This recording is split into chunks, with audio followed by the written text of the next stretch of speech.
Mesdames et messieurs, c'est un honneur de vous retrouver. Tribune de presse. Aujourd'hui, nous parlons actualité, c'est vrai. 2 morts déjà. 2 Congolais ont été abattus pour la simple raison qu'ils se seraient peut-être protestés. Ils se sont protestés ou pas, je ne sais pas. Mais en tout cas, ce qui est vrai, ils ont perdu la vie dans un espace de peu d'une semaine. Même pas une semaine. La commune de Ngaba a vu quelqu'un tomber, la commune de Kinshasa a vu aussi quelqu'un tomber. Et c'est des questions assez difficiles. L'un, c'est la police, la police qui l'a finalement, ou disons le policier l'a abattu. Un autre, c'est la FARDC qui l'a abattu. Un militaire de la FARDC qui a abattu cet homme. C'est quand même assez scandaleux parce que c'est récurrent cette histoire d'insécurité. On se pose la question comment on va faire pour en finir. La deuxième partie, nous allons parler de la question du porte-parole. Est-ce qu'ils vont finalement aller aux élections? Parce que Bemba et Katumbi, il semble qu'ils ne s'entendent pas. Ils n'accordent plus le violon de la même manière. Qu'est-ce qui va se passer? La fracture de FCC, la plateforme FCC Clash, si le temps nous permet, on y reviendra. Mais parlons d'abord, je reçois 2 invités, c'est leur 2e fois à chacun. Non, pas 2e fois, Perrault, c'est déjà plusieurs fois qu'il est là. Nico Fall, je crois que c'est la 3e fois, mais je rappelle que la première fois de commencer cette émission, j'avais commencé avec Nico Fall. Je commence avec Perrault. Perrault, comment allez-vous? Je vais bien, Christian. Merci. Merci de m'avoir invité et surtout grand plaisir de me retrouver pour la première fois sur un même plateau avec Nico Faye. Ouais. Pour un même plateau, hein? Jamais. Jamais. On ne s'est jamais retrouvé sur un même plateau. C'est quelqu'un que je suis de loin. Bon, parfois je partage ses analyses. Parfois, évidemment, on est en démocratie, je ne les partage pas. Mais bon, entre confrères, c'est toujours important de se retrouver pour discuter du pays, pour discuter des thèmes importants. Je suis fier d'être dans ça. Il sera fier aussi, je crois. Mais alors, parlons déjà de vous, parce que vous êtes journaliste de... journaliste de, bon, je ne sais pas dire ça, mais je veux quand même le dire, de Digital Congo. Non, mais pas digital. Mais qu'est-ce qui se passe? Est-ce qu'on vous a désintéressé finalement? Non. Madame Jeannette Kabila est toujours insolvable. Elle est toujours insolvable. Elle ne nous a toujours pas désintéressés. Je vais saisir aussi l'occasion ici à Christian Bossembe pour lui lancer un nouvel appel. Madame Kabila, Jeannette, ça commence à prendre un peu trop d'ampleur cette histoire. Moi, j'en ai tellement marre. Je ne peux pas comprendre que des pères de famille, que de grands responsables qui vous ont servi, qui vous ont rendu service, qui quittaient leur maison des fois à 3 heures. Vous savez, à Digital, quand vous êtes programmé pour le journal des 6 heures, vous devez arriver à la rédaction à 4 heures du matin. Parfois avec vos propres moyens. Donc, les gens quittaient leur lit à 2 heures du matin pour arriver à l'heure au boulot. Mais et qu'après, vous ayez autant de mois d'arriérés. Non seulement ça, et qu'on vous demande de nous payer nos indemnités de sortie, vous ne les faites toujours pas. Je lance donc un appel à Mme Jeannette Kabila, la sœur jumelle de l'ex-président Kabila, qui est responsable des PCA de Digital Congo. Je pense qu'il est temps de finir avec cette affaire. Aujourd'hui, au lieu de régler les problèmes, elle commence à trouver des boucs émissaires. Non, c'est qui? Avant, c'était Moïse Katumbi. Après, c'est Bahati. Maintenant, elle va dans sa propre maison. Elle commence à chercher, est-ce que ce n'est pas ma bonne qui est en train d'instrumentaliser? Est-ce que ce n'est pas ma sentinelle qui est en train d'instrumentaliser? Ça n'est de trop. Un grand responsable comme moi, Mme Jeannette Kabila, je n'ai pas besoin qu'on m'instrumentalise pour que je réclame mes droits. Je suis père de famille, j'ai des enfants. Il y a 50 personnes qui sont à l'extérieur, pères de famille. Certains ont été chassés de leur maison parce qu'ils ne l'ont pas payé. D'autres ont vu leurs enfants ne pas rentrer à l'école parce que vous avez décidé d'arrêter de ne pas payer leur argent. Et puis les gens que vous accusez, Moïse Katumbi, au-delà de tout, c'est des gens qui ont travaillé pour le régime de son frère. Bahati, c'est des gens qui ont travaillé pour le régime de son frère. Aujourd'hui, si on demande à Mme Jeannette Kabila qu'est-ce qu'il a apporté pour que son frère puisse asseoir son régime, elle n'a rien apporté. Parmi les gens qui ont été cités, condamnés, des gens qui ont des sanctions à l'international, les Chadari, les Mende, est-ce que vous avez vu un seul membre de la famille de Kabila être sanctionné? Ce sont les autres qui se sont salis les mains pour asseoir le régime de son frère. Et c'est là qu'elle va trouver des boucs émissaires pour commencer à dire c'est elle qui est instrumentale. Madame, ne trouvez pas des boucs émissaires. Personne n'est derrière moi. Personne n'est derrière les grévistes. On est une 50aine. Nous avons tout simplement besoin de rentrer dans nos droits. Donnez-nous l'argent, c'est fini. Pourquoi elle doit être aussi mauvaise? Pourquoi elle doit avoir cette mauvaise foi? Est-ce que vous n'êtes pas en train de faire un peu de trop vous-même aussi? On dit que vous étiez en train de travailler à Digital, vous payez vous-même à l'époque. vous étiez en train de trouver l'argent, vous avez créé une administration parallèle, c'est ce que j'ai entendu. Et donc, il y en a parmi vous qui travaillez dans les cabinets ministériels avec le ticket de digital, donc vous vous êtes fait payer d'une manière ou d'une autre. Non mais ça c'est tellement bas ça, comme explication. Digital Congo doit avoir une administration. J'ai toujours dit que l'administration de Digital Congo est gérée par un djihadiste qui ne connaît rien de l'administration et tout ce qu'il fait, c'est déployer l'administration de ces lettres de noblesse, c'est M. Gaston Lubangui. Ce monsieur ne connaît rien. Toute sa carrière, tout ce qu'il a fait, c'est être surnuméraire dans une école et il a d'ailleurs échoué là-bas. Mais si vous êtes dans une entreprise sérieuse et que vous avez des agents qui, par leur façon de faire, font entorse à la réglementation de l'administration, il faut les sanctionner. Est-ce que Digital Congo peut nous dire aujourd'hui que tel agent, par rapport à ça, voilà les greffes qui ont été retenues contre lui, voilà le barème des sanctions qui ont été appliquées contre lui. Non, ça, ce sont des faux fouillants. Madame Jeannette Kabila, payez les gens. Monsieur Mougalou, l'ambassadeur Mougalou, je ne sais pas pourquoi vous acceptez que cette situation perdure. Madame Jeannette Kabila ne manque pas l'argent pour régler ses problèmes. C'est un montant de combien exactement? Non mais pour qu'on vous désintéresse. Est-ce que ça peut coûter combien? Non, moi, ça c'est mon problème. Ça c'est pas mon problème. Le problème c'est que l'affaire, les montants ont été calculés par l'inspecteur du travail. C'est que Madame Jeannette Kabila fait tout simplement preuve d'une très mauvaise foi. N'oubliez pas que ce pays a beaucoup donné à cette famille. N'oubliez pas ça. Si ce n'est pas comme ça que Mme Jeannette Kabila doit remercier les gens qui ont travaillé, qui ont rendu service à son frère. Très bien. Mesdames, ils ont beaucoup reçu de ces pays. Ce n'est pas comme ça qu'ils doivent traiter les gens. Madame, payez l'argent des gens. Ne trouvez pas des boucs émissaires. Tel a dit, tel a fait. Avant de terminer, ça, ce que je vais dire est très très important. J'ai reçu encore beaucoup d'appels de menaces. Beaucoup d'appels de menaces. Mme Jeannette Kabila, ou les turiféraires qui sont en train de flagorner autour d'elle, vous n'allez pas m'arrêter. Je suis prêt à aller jusqu'au bout pour mes droits. C'est un problème de droit, tout simplement. Alors, on te dit qu'on va te tuer, Yozo Sakanana Dada. Est-ce que réclamer un droit, qu'est-ce que réclamer un droit à avoir avec manquer de respect à Dada? Est-ce que Dada ne peut pas régler le problème en payant les gens? Dans ce pays, Bossembe, je l'ai dit, nous avons eu des gens comme Saddam Hussein. Nous avons eu des gens comme Zingzong. Ils ont aussi tué les gens, mais ils sont où aujourd'hui? Ils sont où aujourd'hui? Rossi Mukendi est parti.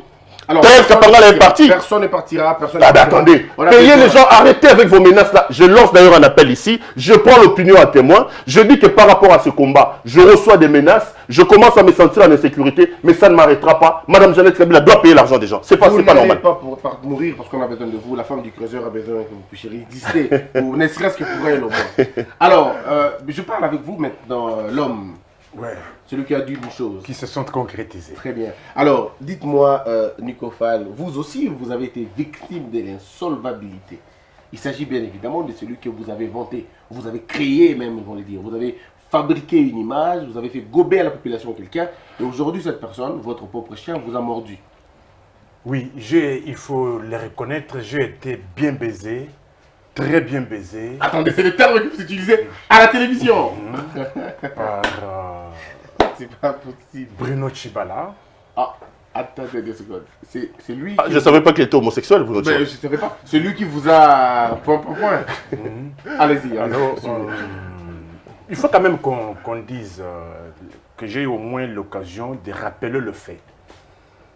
J'ai été contacté par son conseiller spécial technique en charge de l'environnement, qui se trouve être Ahmed Kili, qui m'avait mis en contact en sa résidence officielle. Il était encore derrière Opoeta. Après, il a fait appel à son dire Kaba, M. Bruno Ntumba, celui qui devait s'exécuter. Pourquoi il y a eu ces mariages et pourquoi même je l'avais accepté?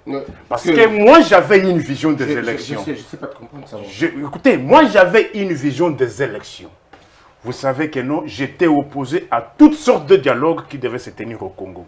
Je disais à mon peuple que Kabila ne partira pas à la suite des dialogues. Kabila ne partira pas à la suite des conciliables. Kabila ne partira que le jour où il y aura élection. Comme moi, j'avais une vision des élections et que Bruno Tshibala était Premier ministre, il y avait les visions convergées. Par rapport au temps, par rapport aux circonstances. Aux circonstances. C'est ainsi. Nous sommes en ville, on vit des services. Vous-même, vous savez, vous êtes témoin, oculaire du travail qui avait été battu, que j'avais abattu, mais à la manière des Congolais, il fallait exploiter une intelligence, mais rouler dans la farine, avec des promesses fallacieuses, et au finish, il n'a rien payé. Comment vous vous êtes fait avoir, Nico Fall? Comment vous vous êtes fait avoir à ce point? De toutes les façons, devons reconnaître que, et savez-vous que nous, en ville, on vit des services. Les services que l'on fait, que l'on preste pour des gens, les gens pensent que pour parler des services, il faut être médecin, il faut être avocat. Non. Ce que nous faisons sur le plateau, ce sont des services. Et d'ailleurs, ce sont des services qui auraient dû être payés trop cher même. Mais malheureusement, il a bénéficié de cela et je suis en train de me poser la question. Où est parti tout le budget de communication de la primature? Parce que le travail de la communication de la primature, c'est moi qui l'ai fait. Ses actions personnelles, les actions du gouvernement, c'est moi qui le défendais. Qui est-ce que vous avez vu durant le règne de Bruno Tshibala en train de défendre Bruno Tshibala sur le... Oui, sur personne ne pouvait le faire parce que... D'ailleurs, les gens avaient peur. Le gars était bizarre, en fait, je vais dire ça comme ça. Non, écoutez. Je ne pouvais pas comprendre quelqu'un pour pas seulement défendre Tshibala, mais travailler même pour Tshibala. Écoutez. Je peux aller plus loin que ça. Écoutez, moi, je suis fier aujourd'hui que, nonobstant tout ce qui s'était dit, il y a eu bel et bien l'élection. Je suis orthodoxe et cartésien. Il y avait un objectif à atteindre, les élections. Et grâce à Tshibala. J'ai dit ceci, les élections ont été financées par le gouvernement qui est lui-même piloté. Je suis cartésien, je le reconnais. Très bien. Mais néanmoins, il y a des gens qui ont accompagné cette action. Qui, par exemple? Écoutez, pour parler élection dans ce pays, vous savez que non, on a fait tuer mon peuple dans ce pays. On est d'accord, mais qui l'a aidé à le faire? Écoutez, aider à la tenue des élections, Oui. il fallait aussi sensibiliser la population. Et vous l'avez fait. Écoutez, je le fais valablement et Très bien. correctement. Est-ce qu'il va vous payer quand l'argent? Non, jusque-là, la balle est dans son camp. C'est combien? Moi, On j'ai parle de déjà combien? fait ma part. On parle de combien? J'en viens. Moi, j'ai déjà fait ma part. C'est-à-dire, je peux aller même à Kuala Lumpur. Je peux aller même à Djalabad. C'est-à-dire, c'est un droit déjà acquis. Ce n'est plus négociable. Très bien, il devrait te payer combien? Bon, ça, c'était... Je préfère vous le dire dans les couloirs. Très bien. Mesdames et messieurs, merci beaucoup. Vous avez suivi finalement ce dossier des insolvables. Mais malheureusement, ces insolvables sont les plus riches de cette République. Il y en a qui sont nouveaux, anciens. Mais il y a un fait convergent. Dans le dossier des non-payés de digital, il y a un intermédiaire, un homme de Dieu. Mugalo. Dans le dossier de Bruno Tshibala, il y a un intermédiaire, un homme de Dieu, Bruno Ntumba. Dans le dossier des élections, il y avait un homme de Dieu. Corneille Nanka. Est-il aussi un homme de Oui. Dieu? Oui. Bon alors, je suis en train de me poser la question. Dans des dossiers pareils, pourquoi les hommes de Dieu ne peuvent pas chercher à donner des solutions? On est au temps de la fin, la Bible le dit, au temps de la fin vous aurez des faux Et prophètes, bon, vous aurez des pharisiens. Vous l'accompagnez un peu, celui qui a amené Mike Moukeba en prison. C'est un homme de Dieu. Voilà, je l'ai eu. Hein. Moi, je dis rien, quoi. On continue quand même. On va terminer. Mesdames et messieurs, 2 personnes ont été tuées. Mais avant de parler de 2 personnes, on a pris 12 minutes avant de parler de 2 personnes qui ont été tuées. Qu'est-ce que vous pensez de CCTV et CKTV, cette tribune d'expression libre? J'ai hier fait un message à Serge Kabongo, à Michel Koyakba, au DG de Canal Kin et aussi à celui de Canal, je veux dire, CCTV, pour essayer de, je ne sais pas si on doit appeler ça mes condoléances, on doit dire mes condoléances. Compatir avec, En tout cas, j'ai compati vraiment avec eux, mais il faut le dire, hein, il faut reconnaître, ils sont vraiment très mal. Ici, je vais saisir l'occasion pour exprimer ma profonde compassion à tout ce qui arrive à CCTV. J'ai des grands amis là-bas, Kiosque, c'est ma maison, Serge Kabongo, des Jean-Pin Zonzi, j'ai tellement d'amis là-bas. Jean-Jacques Mamba qui dirige cette maison-là est aussi un grand ami. Donc ici, je voudrais vraiment exprimer ma compassion à tous nos confrères des CCTV par rapport à ce qui leur est arrivé. J'ai vu le ministre de la Communication faire un tour par là et il a dit que l'État va apporter sa contribution. Je souhaite que l'État puisse apporter sa pierre pour remonter, pour ressusciter cette maison-là qui est quand même une bonne alternative en termes de communication. Mais qui a donné beaucoup de coups à Fachi pendant le période électorale. Faut-il oublier ça de toute façon? Non, vous savez, quand vous avez l'âme d'homme d'État et que vous arrivez, on ne regarde pas ce genre de choses. Je suppose que Fachi est quand même un homme d'État. On est président de la République. On l'appelait Fachi vite, vitamine et tout ça, mais c'est quand même assez des mots qui lui ont dérangé. Non, mais je crois qu'il faut apporter quelque chose à CCTV, il ne va pas regarder toutes ces choses-là. Les amis, vous avez tout notre soutien et on prie vraiment que Dieu aide à ce que cette maison-là ressuscite très vite. Alors, Nicolas, j'avoue, je pose la question différemment. C'est vrai, nos frères, ce sont nos amis, nos confrères. Et vous savez comment vous avez parlé ici des services. Il y a pratiquement plus de 250 personnes qui vont aller au chômage forcé. Alors je n'imagine pas comment ils vont vivre pour la plupart des cas. Ça n'a pas prévenu. C'est des gens qui avaient certainement de coups à faire au cours de la semaine ou même le mois, mais finalement ça les prend de court à cause d'un incendie qui aurait pu être maîtrisé. Est-ce que Nico Fall, ça ne renvoie pas à la question de nos bâtiments? Ça ne renvoie pas ici à la question de l'électricité au Congo qui vient comme ça sans vous avertir je veux dire, du culot et tout, et ça brûle tout finalement. Et personne n'est inquiété. Oui. Et à ce stade, il est encore prématuré d'arriver à donner la piste ou bien la cause de cet incendie. Ce qui est vrai est qu'il y a eu incendie. Mais quant à savoir la cause, c'est encore difficile et très tôt de faire des commentaires. Est-ce une cause criminelle? Est-ce un incendie de manière isolée? Jusque-là, vu aussi la monstruosité des dégâts, je crois que nos amis de Canal Kin, de CCTV, doivent encore attendre beaucoup. Je vois Ndeko Zulu, je vois Maestro Guy, Gimputu, Serge Makrosso, Michel Koyapa, tout ça, je me dis, quand est-ce qu'on va d'abord réhabiliter le bâtiment et songer maintenant au matériel? C'est un dégât énormissime. Est-ce que vous pensez que Bemba pourra agir encore? Est-ce qu'il a des moyens maintenant pour venir en aide à la chaîne? Ah, non, là c'est une... On évalue le montant à pratiquement une sorte de peut-être 100 000 dollars. Mais si c'est 100 000, mais ouais. On a toujours dit... Il y a 2 faisceaux qui sont partis, 2 émetteurs qui sont partis, et on évalue les choses, c'est pratiquement plus de 100 000 on aurait sauvé un seul faisceau. On aurait sauvé un seul faisceau. Mais on a toujours entendu que c'est une famille qui a beaucoup d'argent. Alors, c'est le moment aussi de mettre la main à la poche. Si c'est 100 000, moi je dis que c'est dérisoire. Ouais. Si réellement c'est 100 000, les dégâts sont évalués à 100 000, je ne vois pas, par rapport au discours que nous avons toujours entendu, que c'était une famille, des millionnaires, ceci, cela. Écoutez, pour un millionnaire, lorsqu'il faut débourser 100 000 $, c'est une goutte dans un océan. Mais néanmoins, il y a des victimes directes et indirectes.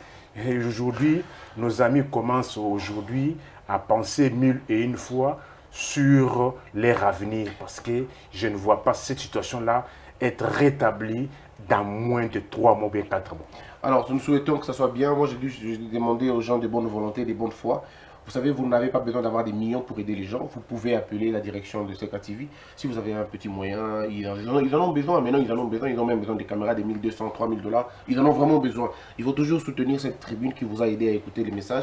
Moi, je suis passé plusieurs fois là-bas et j'ai dit à Kiosque ce matin et même à CKTV, si vous pensez qu'on peut faire quelque chose, n'hésitez pas de le faire. On va le faire parce qu'on est ensemble. Alors, Nico, vous avez la parole. 2 personnes ont été tuées dans l'espace de pratiquement 14 jours. 2 personnes, 2 Wewa en plus, ont été tuées.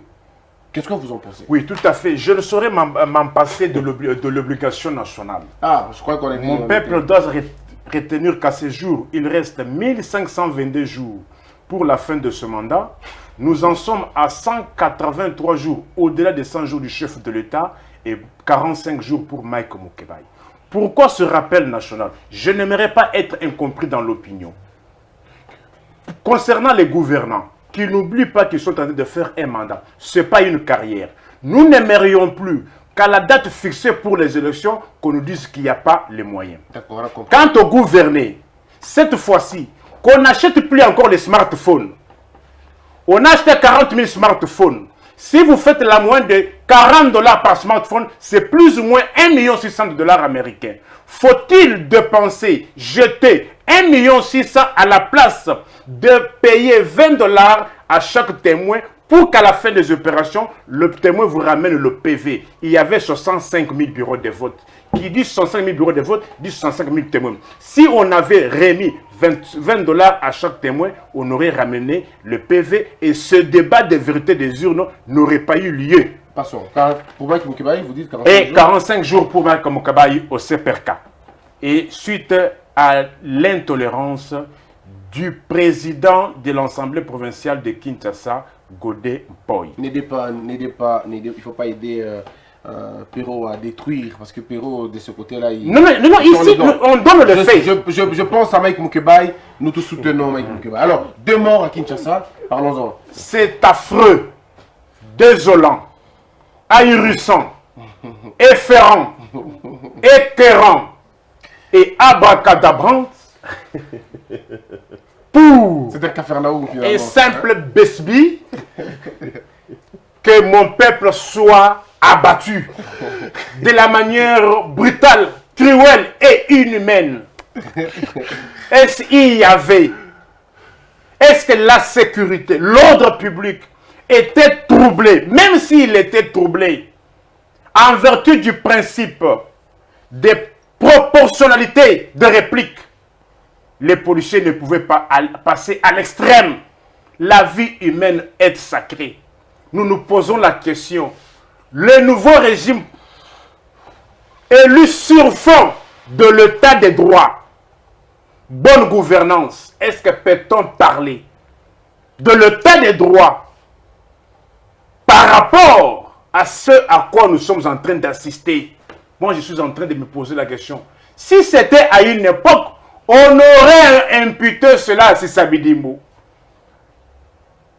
On aurait imputé cela à Sissabi Dimbu. Et aujourd'hui, s'il faut réfléchir par analogie, nous dirions aussi que ce sont des faits commandés par Antoine. Vous voulez accuser Félix? Je dis ceci.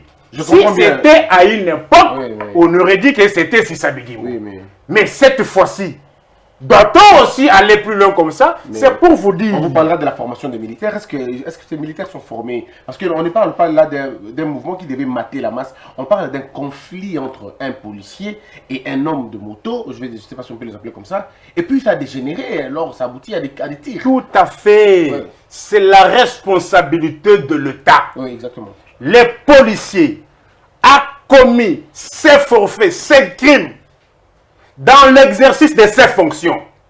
Et l'État est tenu civilement responsable.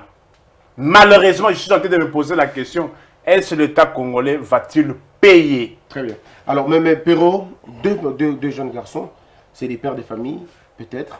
Ils sont sortis avec l'idée de rentrer à la maison avec un petit rien. Mais malheureusement, ils ne rentreront jamais chez eux parce qu'un policier ou un militaire a décidé que ça devait être la fin pour eux ce jour-là. Christian, avant d'aborder la question ici, laissez-moi exprimer aussi ma compassion à la famille de ces deux motards qui ont été fauchés. Hein. Oui. Ils ont été lâchement assassinés dans un pays de droit, ce n'est pas normal. Donc ici, je voudrais vraiment exprimer toute ma compassion à la famille de ces deux infortunés. Ce n'est pas normal. Moi, l'analyse que je fais de cette situation, c'est tout simplement l'absence totale de l'État. Nous sommes dans une situation où en 18 ans, Kabila a désarticulé l'État dans sa structuration. Vous savez, le fonctionnement de l'État fait suite à une sorte d'attelage où les différents éléments doivent s'embrayer pour former un État. L'État, c'est une sorte de puzzle où les différentes pièces doivent rentrer pour former les puzzles. Mais pendant 18 ans, Kabila a suffisamment travaillé pour désarticuler l'État dans son fonctionnement normal. Pourquoi je dis ça? Ce qui arrive avec le Wewa, tout simplement, c'est une situation qui vous met en face d'une réalité qui est l'absence totale de l'autorité de l'État. Comment vous pouvez expliquer? J'ai suivi les explications du gouverneur de la ville. On dit qu'aujourd'hui, rien que pour la ville-province de Kinshasa, il y a 350 000 motards. 350 000. Ces 350 000 motards ne sont identifiés nulle part. Nulle part. Ces 350 000 motards n'ont pas de permis de conduire. Bon, comment ils ont fait pour savoir qu'ils sont 350 000? J'accuse même qu'ils soient nombreux que ça. Je crois, parce que s'ils ne sont pas identifiés, comment vous savez qu'ils sont 350 000? Voilà les responsabilités justement de Totalement l'État. irresponsable. Voilà, nous sommes dans une situation de non-État où l'État n'existe pas. Ouais. Ces gens roulent sans casque dans ce pays. Exactement. À sens unique. Hein. Ça, c'est unique, ce n'est pas leur problème. C'est-à-dire qu'on est dans une situation où vous avez une communauté de personnes, évidemment, qui cherchent un petit pain pour leur famille, mais qui créent de l'insécurité par leur façon de faire. Et en face, vous avez une situation de non-État où les personnes qui nous gèrent sont dans l'incapacité de pouvoir assurer le respect des droits, le respect des principes, et sont incapables de poser la supériorité de l'État sur ces gens-là. Voilà laquelle situation nous nous trouvons. Maintenant, vous êtes dans une situation d'insécurité totale où l'État n'existe plus, et vous avez des militaires ou des policiers qui n'ont pas été formés. Dans ce pays, c'est un des rares pays au monde, si pas le seul, où en sortant d'ici, vous pouvez voir un homme en civil avec une grosse arme. Vous pouvez voir un policier totalement ivre avec une grosse arme. Ouais. Tout en sachant que ce policier qui est ivre avec une arme n'est payé que 45 000 francs à la fin du mois. C'est-à-dire que l'État lui-même décide d'insécuriser sa population. Parce que vous prenez quelqu'un qui vit avec moins d'$1 par jour, qui est père de famille, qui a 10 enfants, vous lui donnez une arme, vous mettez la société tout entière dans une situation d'insécurité. Donc au Congo, l'État lui-même a décidé d'insécuriser sa population. Alors, mais finalement, l'État, il faut dire que l'État a 2 étapes aujourd'hui. Disons pas 2 étapes. L'État a 2 grands animateurs. Le premier animateur, c'était Kabila qui est parti. Je voulais en venir. L'étape suivant, c'est Félix Tshisekedi. Comment on n'arrive pas à régler le problème en ce temps? Je voulais en venir justement. Oui. Parce que là, j'ai entendu Nico Faye dire que si c'était à une autre époque, on parlerait de Sissabi Dimbo. Mais dans ce qui arrive, la responsabilité de Kabila est engagée. Kabila n'est pas soustrait dans ce qui arrive dans ce pays. Pourquoi? Parce que de un, c'est Kabila qui contrôle suffisamment le pouvoir. C'est Kabila qui a le gouvernement, c'est Kabila qui a le Premier ministre, c'est Kabila qui a la majorité des assemblées partout. L'ombre de Kabila planera dans ce pays aussi longtemps que cet homme restera fort. C'est comme ça que le Monseigneur Ambongo vous dit que nous devons travailler pour aider d'émanciper Félix Tshisekedi et de fragiliser suffisamment Kabila. Il ne peut pas dédouaner Kabila dans ce qui arrive. Mais... Qui nous a laissé ces policiers mal formés? C'est Kabila. Qui a paupérisé la population? C'est Kabila. Qui a déstructuré l'État congolais? C'est Kabila. Qui nous a mis dans cette situation déplorable dans laquelle on se trouve? C'est Kabila. Moi, je dis dans ce qui arrive, c'est Kabila. Je pousserai la réflexion un peu plus loin. Regardez. Ces Wewa qui sont morts sont pour la plupart réputés être Kassaïens. J'allais le dire, mais j'ai hésité un peu. Bon, laissez-moi crever l'abcès. Allez-y. Ces Wewa qui sont en train d'être tués sont réputés être Kassaïens et très proches de Félix Tshisekedi.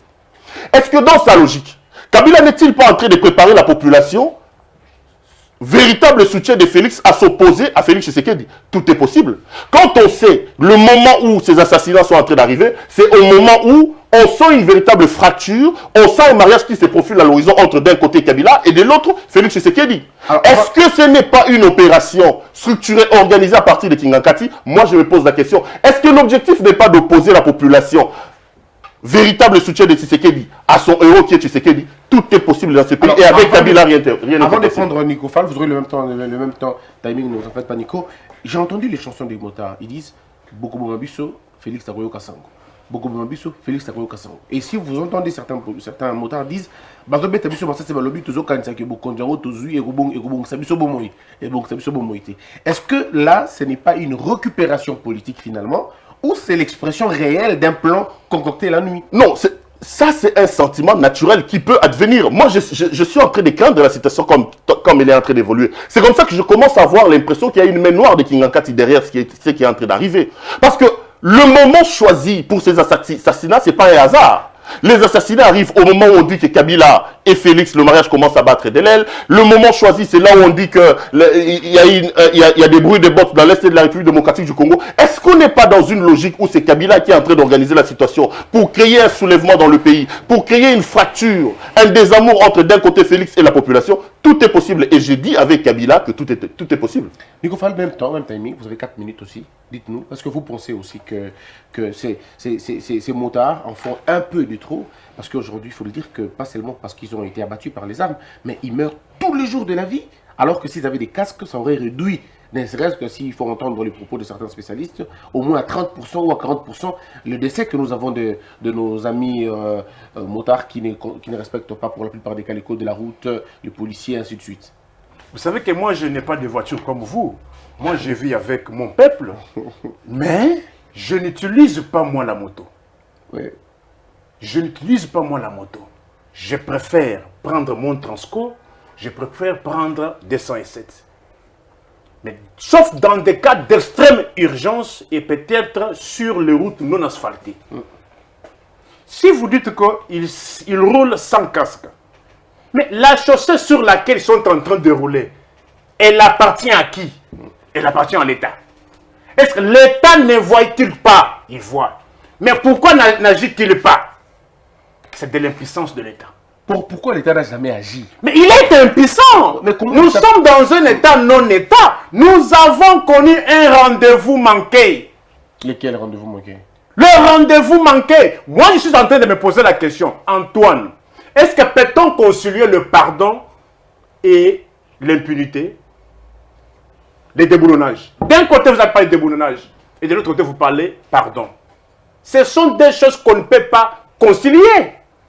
Le Congo n'a pas besoin pardon. Le Congo a besoin de la semi-charia. Faute d'une semi-charia, nous n'aurons que 2 plateaux pour parler et 2 yeux pour pleurer. Le policier qui a battu quelqu'un, on aurait pu faire quoi? Écoutez, Oui. il y a Dans toujours- ta logique de semi-charia, on allait faire quoi? On aurait pu la battre aussi? Écoutez, vous savez, on ne peut pas punir tout le monde.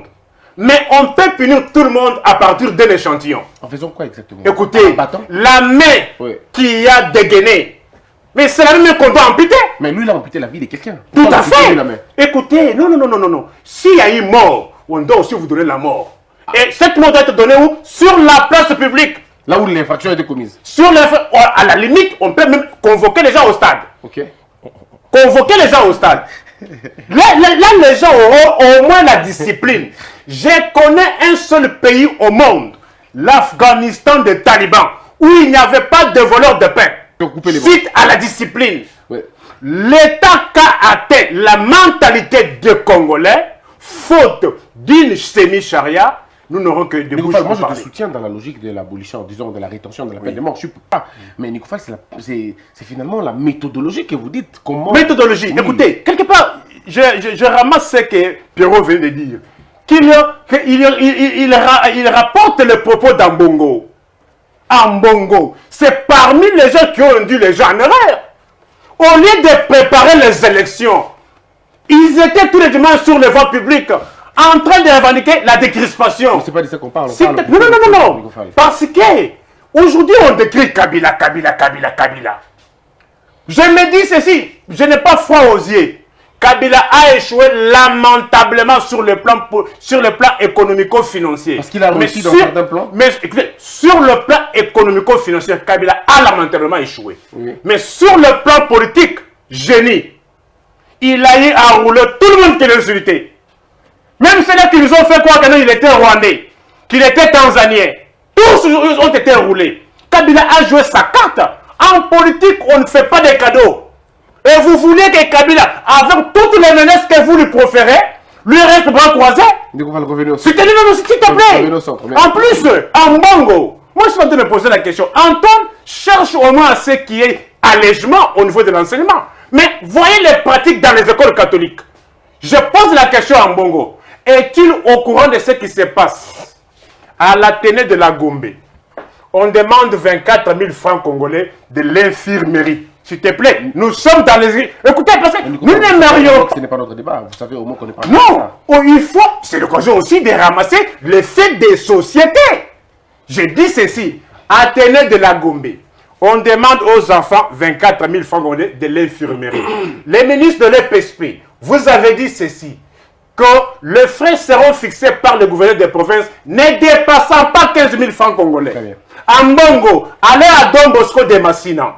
On demande 25 $ pour le cahier de communication, le journal de classe et la tenue de gymnastique. Est-ce qu'à votre époque, vous avez eu à acheter le cahier de communication? Très bien. Vous avez eu à acheter la tenue de gymnastique à l'école? Nous disons non. On va. Non. Poursuis, Nicolas. Sinon, revenez sur le débat, s'il vous plaît. Revenez sur le débat parce qu'on ne parle pas de Monseigneur Ambongo. On parle plutôt de ce qui a été, ce qui arrive. Comment faire pour normaliser notre circulation? Votre coordonnateur parle de 350 000 motards. Mais comment l'État a fait pour répertorier les 350 000 quand en même temps l'État dit qu'ils ne ces gens-là ne sont pas identifiés? Voilà, c'est la contradiction de l'État. C'est l'irresponsabilité de l'État. Mais quelque part, nous ne devons pas voir seulement les effets, nous devons voir les causes.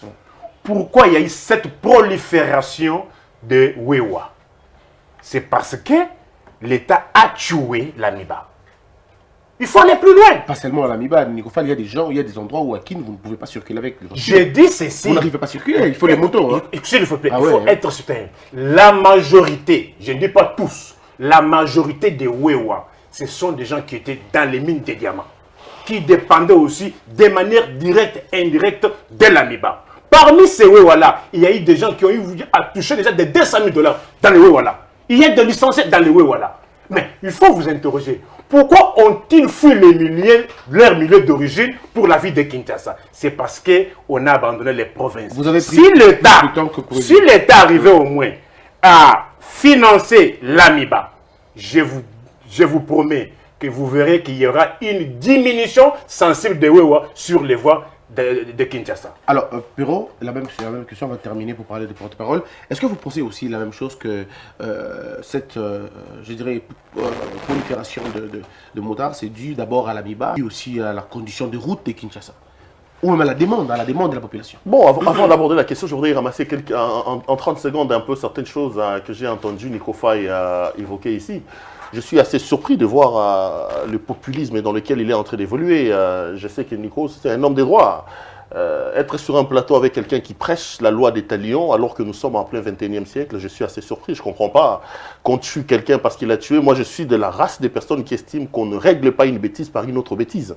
Donc, la bêtise, il faut trouver un autre moyen. Donc, vous êtes abolitionniste. Donc il faut abolir la peine de mort. Non, je n'ai pas compris. Est-ce qu'il est dans l'abolition de la Lui, peine de il est dans mort? la Je suis rétentionniste. rétentionniste. En fait, il est comme moi, je suis rétentionniste. Je suis rétentionniste. C'est-à-dire qu'au-delà du rétentionnisme, j'ai quand même entendu des monstruosités du genre couper la charia. Je ne comprends Alors pas. là, je partage pas ce Non, mais je point de vue. comprends pas. La charia, c'est pas mon truc. En Je tout cas. comprends Lui, pas il est allé un peu plus loin dans la je comprends pas dans quoi il est exactement. La charia, on peut la légaliser. Je comprends pas dans quoi il est exactement et moi je suis quand même assez surpris. Bon, quand il dit que Monseigneur Ambongo nous a induit en erreur, je voudrais rappeler à Nico Faye de ne pas être amnésique. Dans ce pays, si nous avons eu l'alternance, entre autres parce que les catholiques se sont levés. Et lui, à un moment dans ce pays, aucun parti politique n'avait la possibilité de mobiliser les gens contre la volonté affichée des Kabila de modifier la Constitution. N'eût été le CLC soutenu qui est d'ailleurs une structure catholique, qui a demandé à la population, aujourd'hui, Kabila aurait, à mon point de vue, certainement obtenu son 3e mandat. Donc il ne faut pas qu'à un moment donné que nous soyons amnésiques.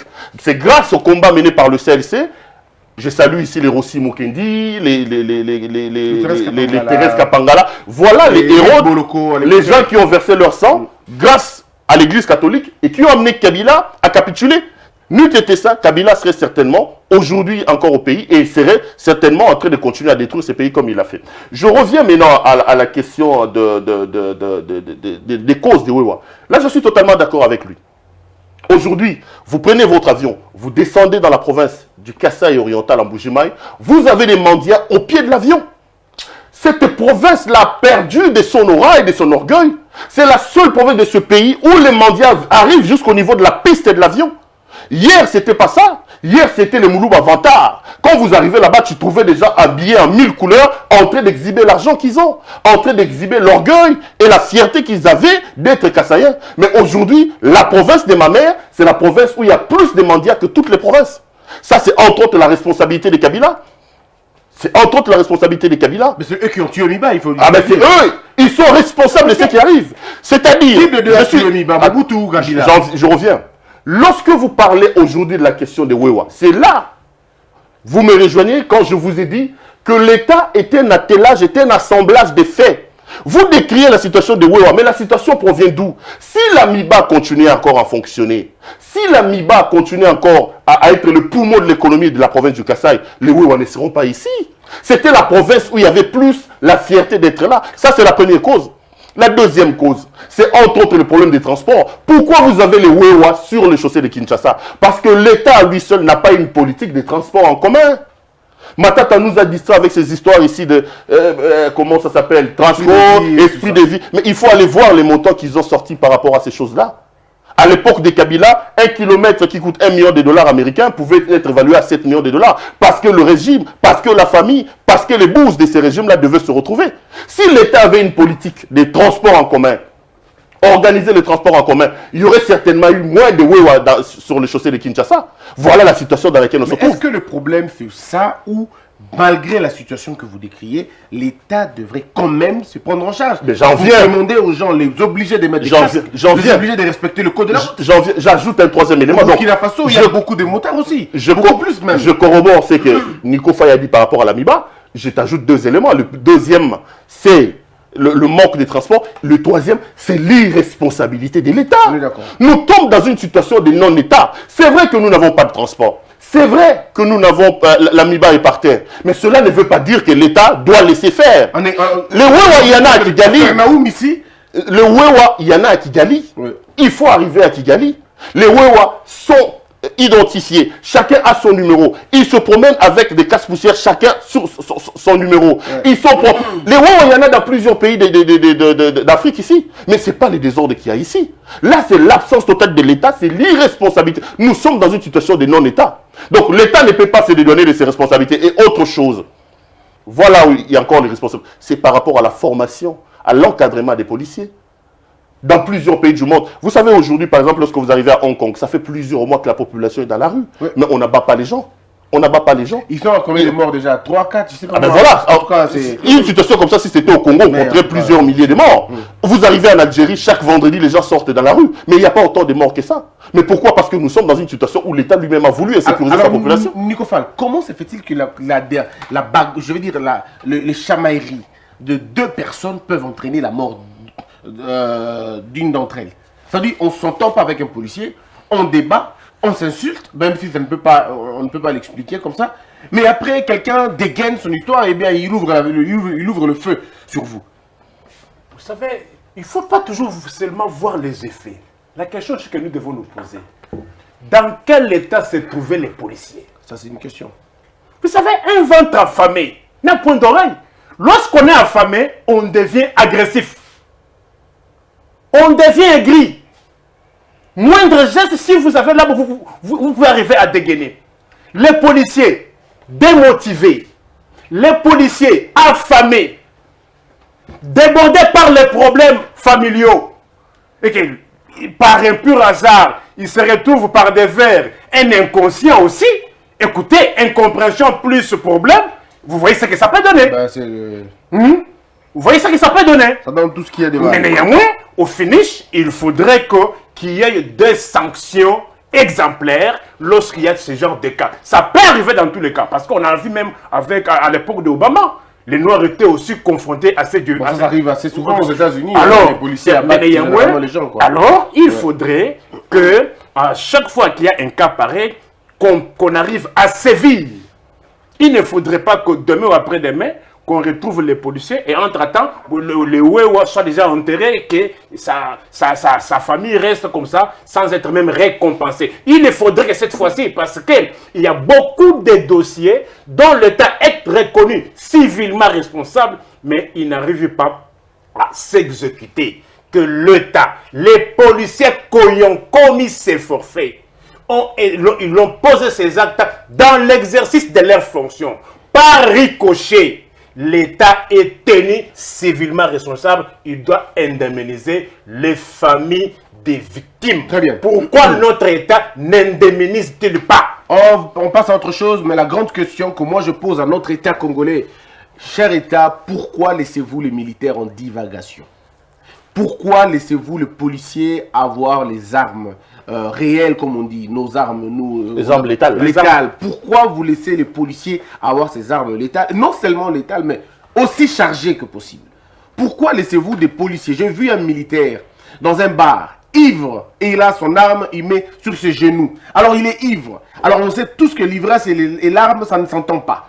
Comment ça va se passer? Parce que l'une va marcher sur l'autre et ça sera compliqué. Alors, quelqu'un qui est un militaire qui va demander sa dette, qui va recouvrer sa dette avec son arme.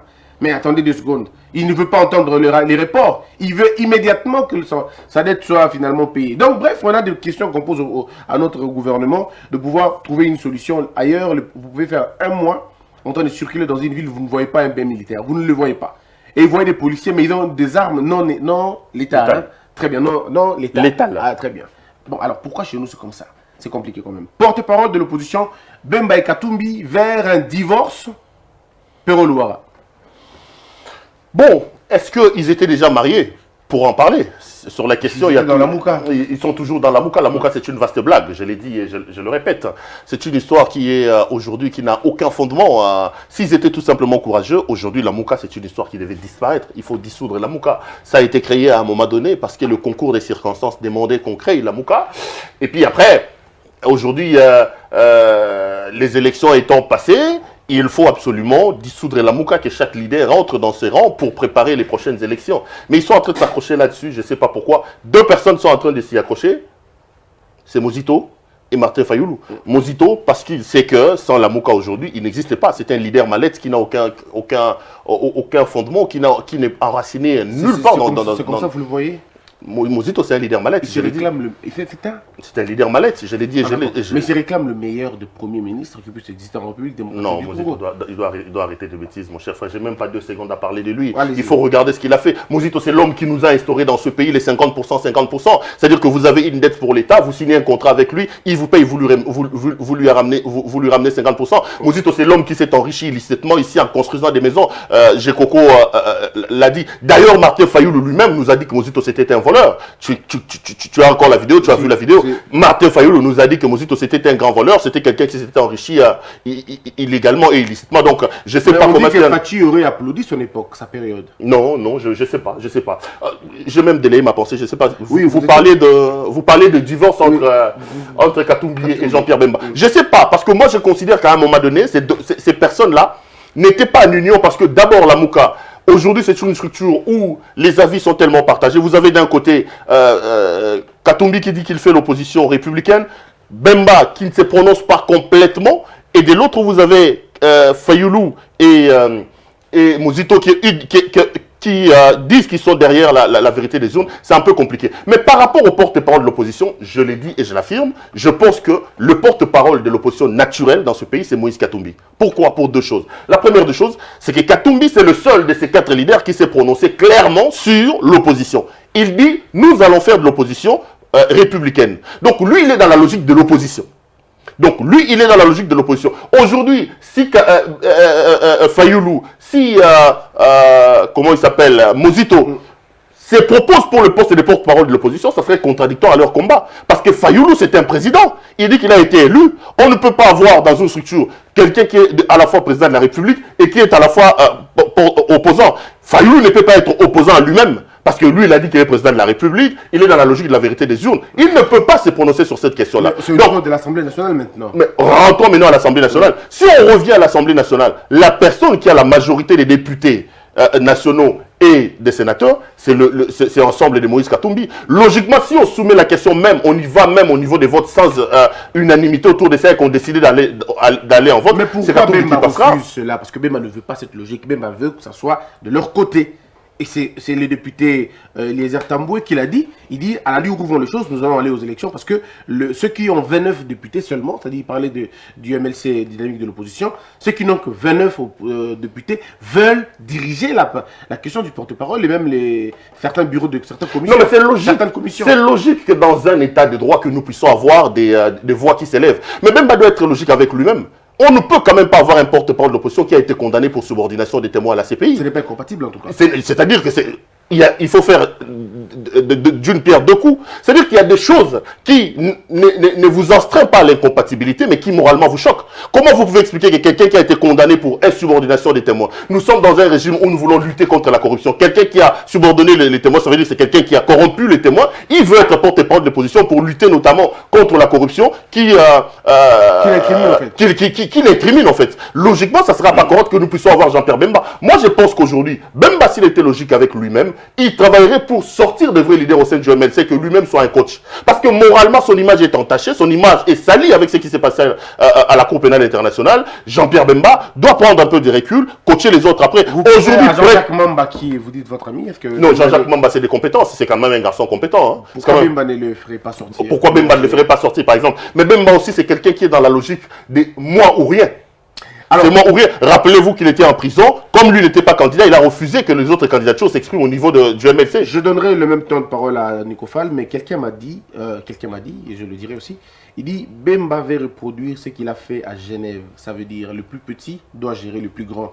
Il veut maintenant, comme ils sont plus petits, qu'il trouve quelqu'un qui sera plus petit pour diriger l'opposition, alors que Katumbi est beaucoup plus grand, comme il l'aurait fait à Félix à Genève. Prenez Martin Fayoulou qui était plus petit numériquement en termes de pas politique. Est-ce que vous pensez que le même schéma de Genève risque de se reproduire à l'Assemblée nationale? Ça ne passera pas. Si c'est ça la logique de Jean-Pierre Bemba, ça ne passera pas parce que les gens ont retenu la leçon de ce qui s'est passé à Genève. Aujourd'hui, Bemba doit comprendre qu'ils ont créé un monstre. Ils ont pris Martin Fayoulou, qui était le plus petit d'entre eux. Aujourd'hui, Fayoulou ne reconnaît plus le rapport. J'ai même entendu qu'il a dit que même si Bemba et Katumbi n'étaient pas là avec mon discours, j'aurais pu gagner les élections. Ils ont créé un monstre qui se retourne aujourd'hui contre eux-mêmes. qui se retournent aujourd'hui contre eux-mêmes. Est-ce que vous pensez aussi la même chose, Nico Fall? Est-ce que vous pensez aussi que aujourd'hui c'est un point de non-retour, l'opposition ne va plus jamais s'entendre? Parce que là, on entend des colibés un peu, parce que Katumbi dit à Goma, s'ils sont vraiment s'ils sont vraiment à l'opposition, et s'ils ne veulent pas être à l'opposition, qu'ils demandent à leurs députés de quitter l'Assemblée nationale. S'ils restent à l'Assemblée nationale, ils sont donc opposants. Et aujourd'hui, Bemba et Katumbi semblent ne plus s'entendre sur le point du porte-parole, de commission et surtout du rapporteur adjoint de l'Assemblée nationale. Christian, oui, Nico. Vous êtes connu pour votre sens de probité. Je vous dis merci. Et de sincérité. Merci encore. 2016-2017, reconnaissez-vous ces propos? Opposition contradictoire, véreuse et accommodante. Venez de qui? De vous. Où en sommes-nous? Ici. Le 7 patron de Langa Langa Star. Cette histoire de Lamouka, c'est comparable à cette histoire du rassemblement. C'est comparable. Et ça va s'effriter comme ça, sans que vous ne vous rendiez compte. Les 7 patrons de Langa Star, aujourd'hui, d'un côté, il y a Big Star, de l'autre côté, il y a Famille Adey, d'un côté, il y a Shockstar. C'est qui maintenant Shockstar? Il faut remplacer les équations. Non, c'est qui? écoutez, nous faisons comme ça. Mais comprenez qu'il y a déjà des leaders qui ont déjà créé leur propre mouvement. Tout ça, la plus grande victime, c'est mon peuple. Peuple congolais, à ma qualité de procureur général, prenez le peuple. Je n'accepterai plus encore que quelqu'un vienne encore vous tromper. Les mêmes gens qui vous ont fait tuer hier, qui ont d'abord commencé par vous induire en erreur, en refusant de préparer les élections. Machine à voler, machine à tricher. La fameuse opposition républicaine dont on va vous faire croire aujourd'hui, est-elle issue de la machine à voter ou bien de la transition de 6 mois sans Kabila? Parlons de l'opposition. Écoutez, écoutez, en politique, les fautes d'hier peuvent vous rattraper 10 ans plus tard. Ce n'est pas dans une émission d'une heure qu'on finira tout ça. Dites-nous plutôt les porte-paroles de l'opposition. Mais il y a de la... Il y a un divorce. Écoutez, les divorces ne datent pas d'aujourd'hui. Oui. Seul Martin, qui s'arrange pour ne pas comprendre que Katumbi et Bemba ne sont plus avec lui. Aujourd'hui, s'il faut s'en tenir à la méandre de la Constitution, le blocage que le MLC a causé en 2006, s'il n'y a pas eu un porte-parole de l'opposition dans ce pays en 2006, c'est parce que Jean-Pierre n'était pas au Congo, alors il fallait bloquer la machine. Le MLC a estimé en son temps que le candidat légitime, naturel, c'était Jean-Pierre Bemba. Parce qu'ils ont estimé qu'ils avaient plus de députés. Les mêmes causes produisant les mêmes effets. S'ils étaient dans cette logique que celui qui a plus de députés présente le porte-parole, mais pourquoi il ne serait pas aussi élégant de reconnaître qu'aujourd'hui, celui qui a plus de députés, c'est Katumbi? Alors, mais il y a une logique, on dit Bemba est plus ancien dans l'opposition que Katumbi. Écoutez, cette logique-là est-elle chimérique? Oui. Cette logique-là est-elle chimérique ou bien elle est textuelle? Mais il y a une autre considération. Katumbi n'a pas un parti politique et le MLC est un parti politique. Bref, il y a beaucoup de choses quand même qu'on dit. Bref, il faut se remettre à la loi. La loi ne reconnaît pas tout cela. La loi, il dit qu'il faut qu'il y ait un consensus. Oui, mais il n'y a pas... Faute d'un consensus, il faut arriver... Oui, mais est-ce que je vous pose à vous et puis je poserai la question à Perrault. Mais Nico Fall, est-ce que vous ne voyez pas là finalement la dislocation alors frontale de cette opposition? Parce que s'ils vont au niveau de vote, eh bien ils vont se départager méchamment et donc ça sera scandaleux et ils ne seront plus ensemble. Et ça ne sera plus jamais une seule opposition. Alors on partira chacun chez lui et puis c'est fini l'histoire de la Mouka, c'est fini l'histoire de l'opposition. Écoutez, vous voulez que je vous parle en quelle langue? En lingala. Hein? L'opposition n'existe pas encore, ce sont des opportunistes. Même Katumbi est un opportuniste. Ce sont les opportunistes. Très bien. Il n'y a pas d'opposition. Maintenant, aujourd'hui, dans la situation dans laquelle nous trouvons, Katumbi, comme il est revenu au Congo, on lui a facilité cette tâche par les nouveaux commandants suprêmes. Alors, il a d'abord regardé, il a observé un silence. Maintenant, il veut se relancer. comme les champs aujourd'hui semblent lui être favorables. Il faut la reconnaître aujourd'hui, l'univers politique semble être favorable à Katumbi. Katumbi a beaucoup d'atouts que d'autres n'en ont pas. Katumbi a beaucoup de moyens, Katumbi a un ancrage national. À la différence de Martin, il se recherche encore, mais il a beaucoup de déficits du point de vue financier. Et Bemba D'abord, Bemba, il faut l'oublier sur le plan d'une présidentielle. Bemba ne peut plus être encore candidat président aussi longtemps que la loi actuelle électorale ne sera pas modifiée. Très bien. Alors, Perron, on va terminer avec vous cette question. Il nous reste plus que 6 minutes. Alors, on va prendre le 2 pour terminer. Vous nous parlez de votre mot de la fin par rapport à cette question de porte-parole et vous accompagnez ça avec la fracture au sein de la Kabylie, c'est-à-dire FCC. Quelqu'un parlait même des Kaby-Fachi, avec Kabila et Fachi. Qu'est-ce que l'on doit, à quoi nous devons nous attendre? Voilà la question. À quoi devons-nous nous attendre? Un divorce criant entre Kabila et Fachi, ou nous devons nous attendre à une sorte d'issue de sagesse?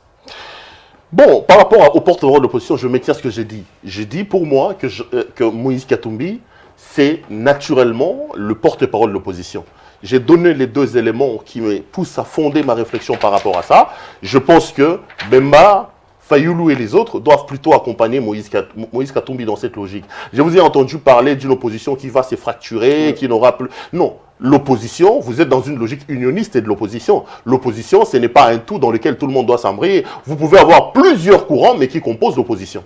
Vous pouvez avoir plusieurs courants. Vous êtes en France, vous avez les PEN, vous avez... Non, donc on ne peut pas imaginer que l'opposition est une sorte d'église où tout le monde doit être là-bas. Non, non, l'opposition. On peut avoir plusieurs branches d'une opposition, on peut avoir des divergences au sein de l'opposition d'un pays. Moi, pour moi, ça ne me dérange pas.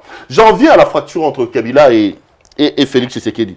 Les détracteurs de Kabila disent souvent qu'il n'a pas étudié, qu'il n'est pas bardé des diplômes. Je dis bien c'est détracteurs, qui n'est pas bardé des diplômes. Mais en 18 ans, Kabila nous a montré suffisamment que, malgré peut-être ses manques de diplômes ou de je ne sais pas moi de quoi, que c'était un fin politicien.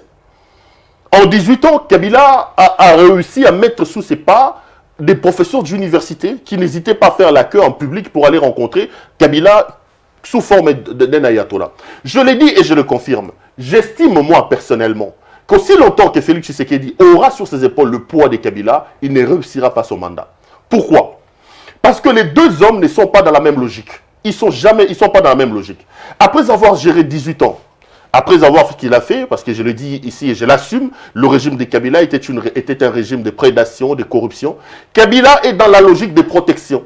C'est d'ailleurs pour ça qu'il s'est organisé pour avoir tous les ministères qui pouvaient le déranger. Le ministère de la Justice, le ministère de la Défense, le ministère de ceci. Parce que Kabila sait qu'il traîne dans son tiroir beaucoup de cadavres.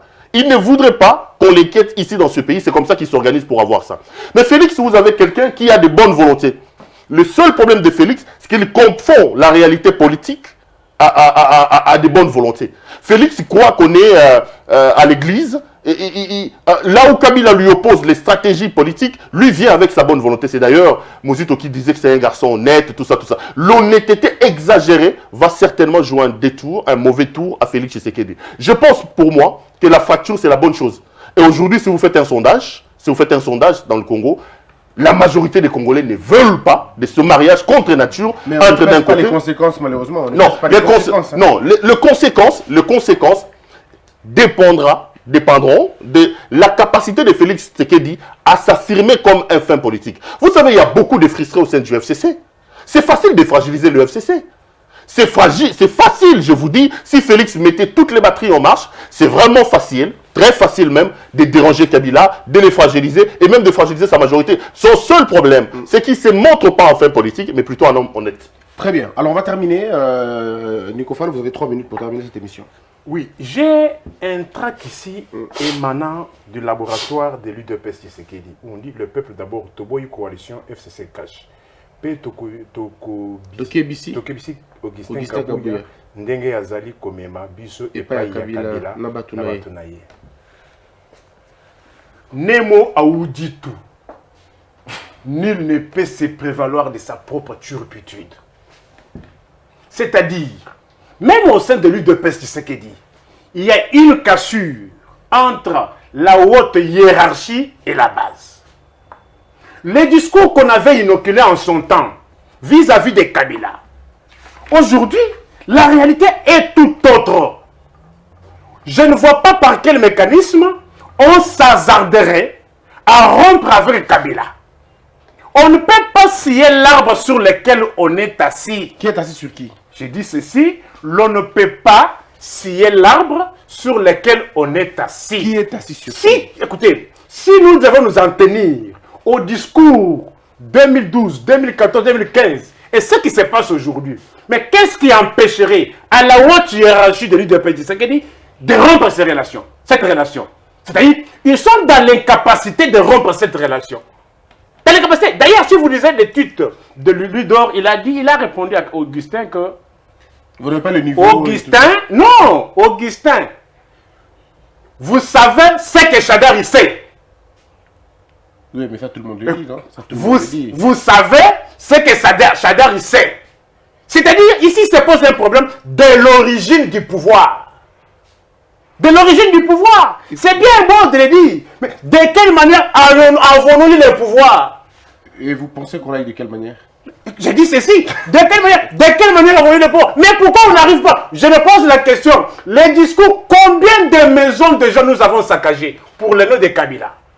Kabila rwandais. Tout celui qui a cherché au moins à dire le bien de Kabila, la maison était saccagée. Mais le même discours, j'aimerais qu'il se reproduise encore aujourd'hui. Pourquoi on évite ce discours-là? Pourquoi est-il devenu partenaire de l'alternance? S'il te plaît. Je comprends très bien, mais je pose la question, Nikofal. Pouvez-vous nous dire aujourd'hui, est-ce que vous pensez que Félix Tshisekedi avait-il été nommé ou il a été élu? Je vous pose la question en tant que porte-parole, pour procureur général près le peuple. Répondez-nous. À ma qualité d'otage de la vérité, de la loi et des principes, je m'en tiens à la vérité constitutionnelle. Ça veut dire? La CENI publie les résultats provisoires et la Cour constitutionnelle publie les résultats définitifs. Alors ça s'arrête là. Donc, je dis ceci. Tu n'as pas besoin de savoir. On n'a plus besoin de... J'ai dit ceci. Mais au-delà de cela, il y a la vérité sociologique et la vérité judiciaire. Ça est fini, merci beaucoup. Alors, vous allez regarder la caméra, vous deux, les caméras, vous allez regarder. Apéro, vous allez donner vos coordonnées comme on fait toujours. Merci beaucoup. Merci Christian Mosembe et merci également à Nico Faye qui m'a tellement amusé merci beaucoup, tout au cours de cette émission. Merci à tous qui nous ont suivis. Moi, je réponds sur le 09 98 19 52 49. 09 98 19 52 49. L'homme du peuple. 81 64 44 165. Nous disons ceci. Évitons les fautes du passé. Ce n'est pas le fait que quelqu'un s'est dit opposant qui devient saint. Ce n'est pas le fait que quelqu'un s'est dit opposant qui devient saint. Dès aujourd'hui, commençons à juger la personne sur son passé et son projet de société. J'ai dit. Canal Kin et CCTV, nous vous portons vraiment dans nos cœurs. Vous avez suivi le co-débatteur, ils ont tous pensé à vous. Nous pensons aussi à vous. La lutte, vous n'allez pas la mener seul. On sera là avec vous. Que Dieu bénisse la RDC, que la peur quitte nos esprits et que Dieu bénisse cette patrie.